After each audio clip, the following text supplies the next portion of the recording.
Now. Before you heard the sound. Now.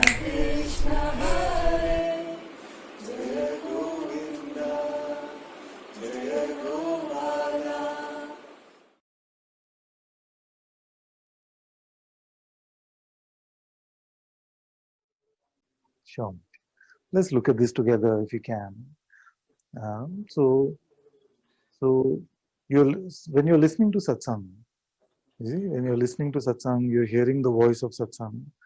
There's something more than just the words, isn't it? You feel a certain presence. You feel a certain beingness, a sense of um, holiness or divinity. No, now, and that is what makes you peaceful, because when you experience this presence, then the mind also bows down to it in a way, and lets it be in that way. Now, as you're hearing the words of satsang, can you experience the presence within yourself? Like right now, can you tell the presence is there? Yes, Father. I You can. see? Yes, this I is can. very good. This is already very good. So, so this presence, it never leaves you. You see, whether the words of satsang are on, whether the words of satsang are not there, in the presence of satsang, it can seem like the support is there, the energetic support is there, and the presence is more palpable. You see, and it seems a lot less palpable sometimes when we are not in this satsang environment or satsang energy field. But the point is that it is your very presence, it is your very being. So it never really leaves you. You see? And the point of satsang like this is to introduce you to that never ending satsang. You see? So so it is not to make you dependent on, you see, this kind of uh, environment where this one is sitting and talking constantly, or whoever is sitting and talking constantly. It is to introduce you to your inner master, so that no matter what the external perception may be, you have never really left satsang. I'm going to tell you a story, and one of the most beautiful videos of Papaji that I've ever seen. So there's this man who comes. You see, he comes and says to Papaji that, Papaji, when I'm sitting at your feet, then no problem. See, no problem. That, but when I go back into the marketplace of the world, oh God, problem, problem. You see? So Papaji said, then why do you leave? You see, you see, and why do you leave? And initially, it may seem like we don't really understand, because you feel like satsang gets over, you have to leave. But the feet of the master is not the physical feet. You see, so when Papaji said, "Why do you leave my feet?" You know, then what is he talking about? He's just talking about the very presence of Papaji, of the master within you. You see? So that which you are experiencing now as the master's presence, you hug that tightly and hold on to that. There will still be moments where it'll feel like you left it. So don't feel guilty about those times. Don't feel unworthy. Don't feel like you haven't followed instruction. That is the nature of the human condition, and that's why we have satsang so often. But whenever you feel like, uh, you see, you have some space, just find that holy presence in your heart and hold on to that. Then you will find that it never leaves.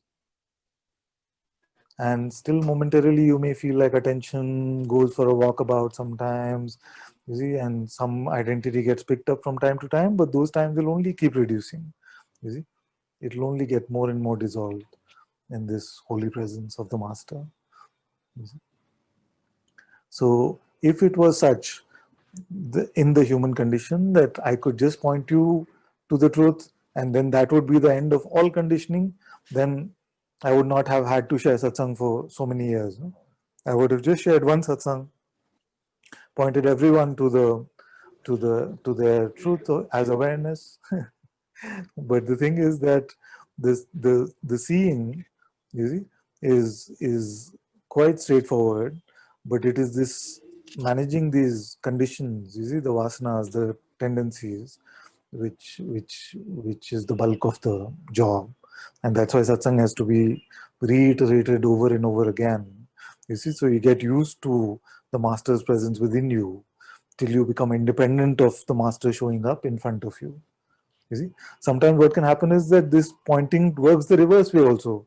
The ego takes on that pointing and says, but I should be ready by now. You see, I don't need to attend satsang anymore. You see, I should be done. I should be independent. I don't need to have Guruji in front of me. This kind of thing. But you have to have a smell for that. You see, you have to smell it and see, is that coming from specialness or arrogance or pride? Where is that really coming from? And if it is coming from a space of oneness, saying in your heart, you know that the master is always there, then you don't need the physical presence of the master so much. You see, but I'll give you simpler because many times we get in trouble with this kind of thing. Even whether you need the master's presence or the physical master's presence or not in your life anymore, you can trust that master to answer for you. You see? That makes it simpler.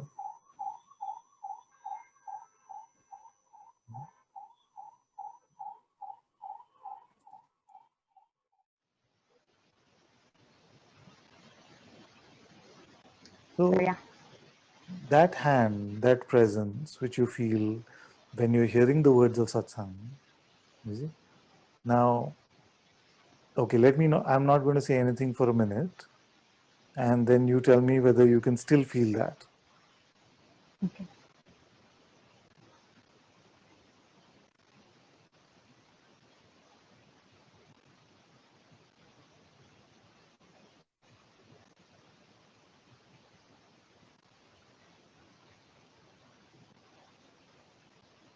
Okay, it's all in my head currently, and it's just It feels too difficult taking to kind come. of a storm.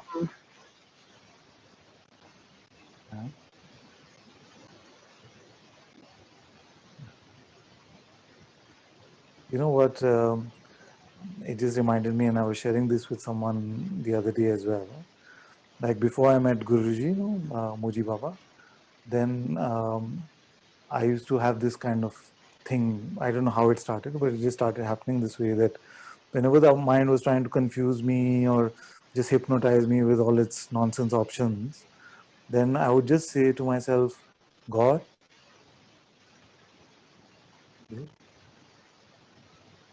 And then sort of that simple invocation, or just like a question. It was almost like, God, are you still there? It used to be like that. I would just say, God. And then I would come to that experience of the presence. Yeah, and that was reassuring. So it is my blessing to you that as you're hearing satsangs, as you're experiencing the presence of the Sadguru in your heart, may it be something that you can rely on even when the physical environment of satsang doesn't seem to be around you. You see? And may it just take a simple invocation from you, just a simple looking, and may the presence become that palpable and apparent to you. And it is a blessing as well as a prediction, actually.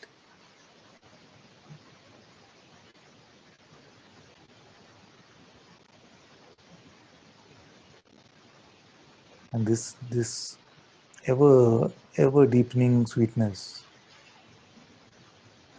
you see, like Guruji says, it's sweeter and sweeter, but never over sweet. It just keeps expanding in our lives, and that is so beautiful. And there are, of course, times where you will feel like that you seem so far away from that. You see, that is why we have so many satsangs, so many recordings, so much is available to you. And now, you see, sometimes you may feel like, I'm so tired of hearing this Ananta. You see, then you can put on. There's so much beautiful stuff out there you can put on and hear. Yeah, bhajans or anything else that resonates with you in your heart. Whatever you feel like brings you back to some stillness, the presence. That is satsang actually.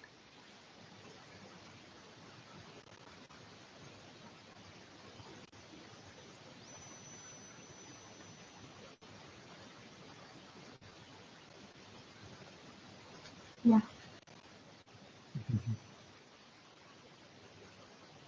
You see? And I'll tell you why it's a prediction. It's a prediction because you are inherently that presence. You are inherently that being. It is you. You are not separate from it. So I know that victory will ultimately belong to that being. It will never belong to the mind. Because uh, you can take these make-believe steps away from what you really are in the hypnosis of the mind. All of us do that. But the fact is that we can never separate ourselves from ourselves. And this will become more and more clear to you.